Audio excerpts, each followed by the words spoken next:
An update on Anthony Swain. He will be reinstated, and he'll be back probably Monday. We'll be bringing Ryan Applin onto the staff. Yes, Ryan Applin will be coming as offensive GA. What kind of guy do you think he's going to be as a coach going down the road? I know you think pretty highly of him. Yeah, well, the fact that he played in our offense, was very successful, understands how we operate, good relationship with Coach Lashley. That'll definitely be a plus. You had said that you were really hoping that Nick could be kind of like Ryan as far as studying game tape during the week, helping you guys game plan. Now having Ryan on the staff, what kind of benefit do you think it's going to mean to Well, Nick? the fact that he's played the position in this offense, with Rhett Lashley as a coordinator, definitely will help. There's been some discussion about maybe wanting to cap the number of coaches on a coaching staff analyst. Do you have any opinion on that? Do you think more coaches are better, or do you see competitive advantage at all? No, I like the fact, that our off-the-field guys, I think have done a great job. A lot of them have went on to be regular coaches, and a lot of them, the guys who are with me, were former high school coaches, and get an opportunity to coach the college level. That's very important to me, and I'd definitely like to continue that. Because if you're switching over to a kind of high-tempo offense like you run, what are one or two things that you kind of, the difficulty in that when you haven't run it at all? Say that again. If you were switching over to the kind of high-tempo offense that you guys had, but you hadn't run that previously, what are one or two things that you kind of have, and then what's the difficulty in just a complete change? Yeah, I think it's like anything else. I mean, you got to get used to something. The more experience you have in something, the better, more efficient you'll be. But my experience, it doesn't take long. Thinking back to when, I used to huddle up, and then the next year we went to no huddle and playing fast. It just took a period of time, but obviously, every year, as a coach, you get a little sharper and get, used to things. Do you need a really smart quarterback to do that? You know what? We've been pretty fortunate with, all the quarterbacks we've had. And some have been, a little more intelligent than others, but, I really believe it's just a matter of doing something, getting used to it, and after a short period of time, it becomes normal. Gus, what's your take on the early signing period in Ford against it? Yeah, as long as it doesn't change the current recruiting schedule, I'm okay with that. And we've had some discussions of doing that without changing the current way, which I'm Gus, okay with. go ahead. I'm sorry. No, what was kind of the discussion with the ADs today? They've heard about the early signing period, but That's what he thinks out Why don't you start over with that question? take two. There you go. Well, just what was the discussion like with the ADs? Because they hadn't actually been approached by this, and obviously the SEC's opinion on it has always been against it in previous years. So. Yeah, well, Coach Rick led the discussion. The ADs just listened, but I think the thinking is that there's a decent chance that could happen. And each conference got different ways of looking at it and different plans, but our thinking as a conference was, not changing the current recruiting schedule. When you do that, you open up a lot of different things. So that was kind of the consensus, in our room. Were you surprised at all? Just last week, you said you'd be surprised about the early signing passing, but it seems like there's really much more solidarity a week later. Were you just surprised? Well, I think when you come to SEC meetings, conference meetings, you learn the lay of the land. You get a feel for everything else, and so it's a possibility. What was a big thing? You comfortable with, or have a handle on maybe what the committee's looking for the college football playoff, what their criteria is? Do you feel like the coaches know what they're going to be judged on? I think as far as the information they give us, it's you feel okay about that. But I think the first year or two, I think we'll all learn a lot, and I think it'll just be a learning process. What was something discussed among the coaches, and maybe even with the athletic directors, that you are really kind of supportive of, even maybe taking a stand on something? Obviously, second year, you've been around, that you can actually take. There's different things. There's not one thing that comes to my mind, but it was a good, healthy meeting. For that early signing period, the Monday after Thanksgiving seems to be the day. Is that that's comfortable? You're comfortable that they? Yes. Okay. Yeah, and that was kind of consensus, in our room, and that way wouldn't change the recruiting calendar and get yourself out of a routine so you can coach your team and do the things you need to do. Hugh mentioned like that could potentially be a problem though, interrupting the football season, both high school and your own in college. What's your concern as a former high school You coach? talking about if you change your recruiting calendar? Yeah, well, no, there's doubt. if you change, even doing it in Thanksgiving. Well, I mean, I think if you do something new, I mean, usually there's, some things you learn, and that's probably what he was talking about. Gus, you've had such a successful career, but can you remember a time where you're really defending something like this that, you've been this successful and now have to do it again? Maybe in high school, I guess. I don't know. I'm trying to think. Are you talking about our offense? No, just a team, the whole team. Winning the SEC. Yeah, winning the back SEC. and You're the repeating. Yeah. Trying to. Yeah. You talk about the challenges with that? Yeah. Have you ever been at a place comparable to that in your career?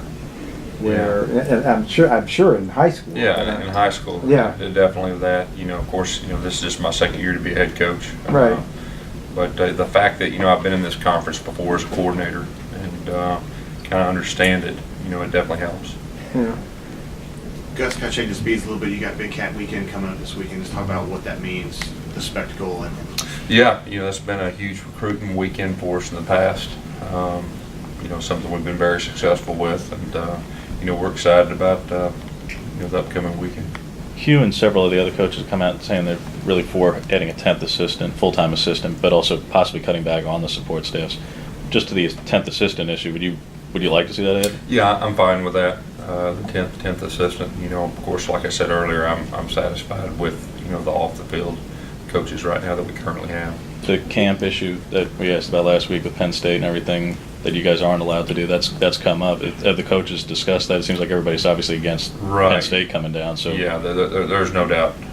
We just think that opens up, a lot of issues, and we definitely are not for it. What kind What can you do? Can you change your rule? How can you? Yeah, you could, but we just think that's going to open up more things, and we'd just like to, put a stop to it where they can just have camps on their own campus. So how do you propose legislation Right. across the board? Correct. Was that discussed today? That was discussed. Okay. There seemed to be a lot of talk, especially from Bill Hancock and stuff, and Mike Slive about concerns about agent, with the autonomy and stuff like that. What's your opinion on agents' roles in the future of the SEC? Yeah, well, I'm exactly with Mr. Salive on that. I mean, that's something that we got to get a grip on, and I think the autonomy aspect will definitely help with that. What are your concerns about potential problems or? Well, I just think you just see that each year is more and more influence, more new guys coming out, to enter the draft, not get drafted. I just think that something needs to be done. Do you need, I think part of this is allowing somehow more contact with agents while they're in school. How do you do that, make it a positive, and not have it morph into something, negative? Yeah, I think you have to have a plan as far as, getting accurate information. Yeah. And, people being up front. Do you think that, the number was, I think, 40% of those underclassmen didn't get drafted? Will that just take care of itself as guys just see, hey, I've got a 60 and 40 chance of Yeah, getting things? I think that the main thing is getting accurate information to your players. And that's something our coaches talked about, trying to figure out ways to give them the factual information, not just opinions. Mhm. Because obviously when you have that kind of number that don't get drafted, thought they were going to get drafted, somebody told them that they were. And so we're just trying to come up with ways to give them more factual information so they can make, the best decision for them. Especially guys that leave early, don't get drafted, don't get a degree. Yeah. There's a lot goes to that. Among the signees, is everybody on campus besides Lawrence and Thornton, or? We've got 2 left out there that we think will, be with us later in June. Okay. I believe we had 17 start school on Tuesday. when you had addressed Calvarez's issues a couple of months ago, you said he was coming in a probationary status. Just what exactly does that entail? What does that mean? Yeah, that's between us, Okay. but he is definitely on a probationary status. Gotcha. Because the camp issue, obviously early signing, what else was on, other than autonomy, what else was on the agenda today? Yeah, that was really the main things, and then of course the rules. Steve Shaw got up and we talked through the different rules and the targeting. the new rule with the quarterback, hitting low, trying to define that. That's what most of the morning was spent on. Do you have an idea of what week you'll be getting those 8 officials? No, we were told that there's one crew that have 8 officials. Each school will get one time at least that they will see that 8th official. And we had that in our spring game. They experimented with that. I think that could be a good thing. Do you like where the 8th official is placed on the field? Do you have any suggestions I'm about? fine with that, but the thing about it, the officials are in position to call the game properly, and there's been other conferences that had success with it. Commissioners come out in pretty vocal support the last month for the formation of a rules or competition committee for football across all of Division I. I know you've talked about this with the 10-second issue. How much in support are you? Would you like to see that in place immediately? He's wanted to see it immediately. Yeah, I think so. I think it would do a lot of good things, not just from the pace of play, but other things. We just think about the prospect. Obviously, there are people, maybe even groups out there, trying to put together studies to show that somehow injuries are related to up-tempo offenses. I know you've long said you don't believe that's the case. How do you combat that? Because surely something along those lines is going to be coming out in the next few months. I think the main thing is facts, like I've said before, healthy debate. So I'd say that the facts is the key. Is that something that you would kind of maybe spearhead and trying to get, a committee or something started where you can, investigate and look into it? Well, I think it goes back to, a committee to look into the rules of football and where we want football to go, and, have some healthy debate and deal with facts. Was there the healthy debate among the coaches on the 10-second issue that came up? Yeah, there was healthy debate today. People were able to give their opinions, but it was all healthy. It was very, very good. Everyone didn't agree, but that's okay. That's okay as long as, like I said from day one, just healthy debate.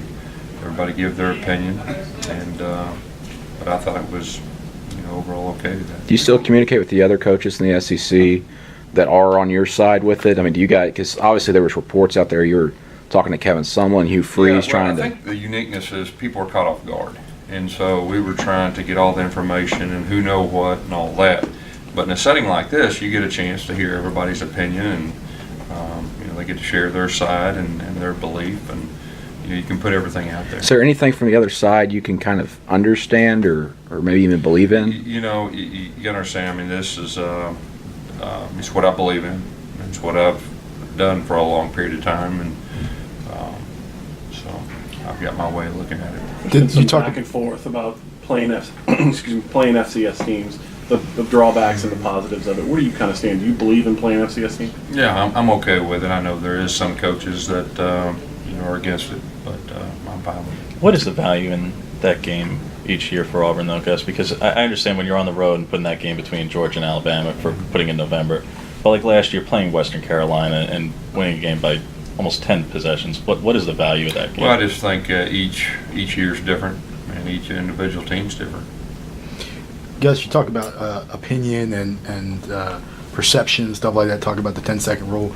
Was there any facts brought out amongst the coaches where somebody came prepared and said, hey, this is what I have